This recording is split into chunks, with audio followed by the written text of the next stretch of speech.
December 6 home guards rising day. మరి వాళ్ళకి ఏదైనా ఒక మంచి వార్త వినిపించాల్సిన బాధ్యత, వాళ్ళ సమస్యలు పరిష్కరించవలసిన బాధ్యత రాష్ట్ర ప్రభుత్వానికి ఉన్నది. అందుకే ఈరోజు వాళ్ళకి ప్రతిరోజు 921 రూపాయలు డ్యూటీ ఇస్తున్నారు. వాటిని 1000 రూపాయలకు పెంచడం ద్వారా వాళ్ళ యొక్క హానరోరియం 1000 రూపీస్కి ఈరోజు పెంచడం జరిగింది. ఇదే కాదు, హోంగార్డ్ వాళ్ళ వీక్లీ పరేడ్ అలవెన్స్ 100 రూపాయలు ఉన్నది, ఇప్పుడు 200 రూపాయలకి వీక్లీ పరేడ్ అలవెన్స్ను కూడా ఈరోజు మనం పెంచడం జరుగుతుంది.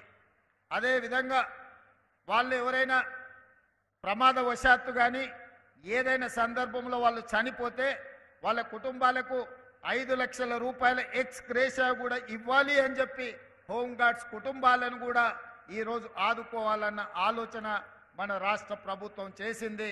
హోంగార్డ్స్ ఎవరైనా ప్రమాదవశాత్తు అనుకోని దుర్ఘటనలలో ఎవరైనా ప్రాణాలు కోల్పోతే వాళ్ళకి ఇంతకుముందు ఎలాంటి నష్టపరిహారం లేదు. అందుకే 5 లక్షల రూపాయలు వాళ్ళకి ఇవ్వాలి అని ఈరోజు రాష్ట్ర ప్రభుత్వం నిర్ణయం తీసుకున్నది.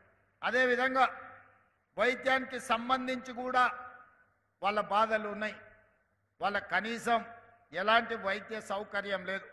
ప్రభుత్వ ఉద్యోగస్తుల కోసం ఈ హెల్త్ కార్డు ఇవ్వడానికి ఒక విధి విధానం తీసుకొస్తున్నాం.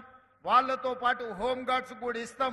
రాజీవ్ ఆరోగ్యశ్రీ లాంటి మెరుగైన వైద్య సహాయాన్ని హోంగార్డ్స్కి అందించడానికి రాష్ట్ర ప్రభుత్వం ఆలోచన చేస్తున్నది. తొందరలోనే వీటన్నిటిని పరిష్కరించి జనవరి 1 నుండి వీటన్నిటిని అమలు చేసి హోంగార్డ్స్ను కూడా ఆదుకోవాలి అని చెప్పి ఈరోజు మన రాష్ట్ర ప్రభుత్వం నిర్ణయం తీసుకున్నది. అందుకే ఈరోజు హోంగార్డ్స్ నుంచి డీజీపీ వరకు వాళ్ళు గంటలు లెక్క పెట్టకుండా రోజుకు 24 గంటలు వాళ్ళు డ్యూటీ చేస్తూ వాళ్ళు సమాజంలో శాంతి భద్రతలను కాపాడుతున్నారు. దాంతో వాళ్ళు వాళ్ళ పిల్లల చదువుల మీద కుటుంబానికి సమయం ఇయ్యలేకపోతున్నారు. కుటుంబానికి సమయం ఇయ్యలేని పోలీసు అధికారుల పిల్లలు, అది డీజీపీ కావచ్చు, హోంగార్డ్ కావచ్చు, అన్ని హైరార్కీలో వాళ్ళ పిల్లలకు సరైన విద్య, సరైన ఉద్యోగ ఉపాధి అవకాశాలలో వాళ్ళకు కొంత అన్యాయం జరుగుతుంది.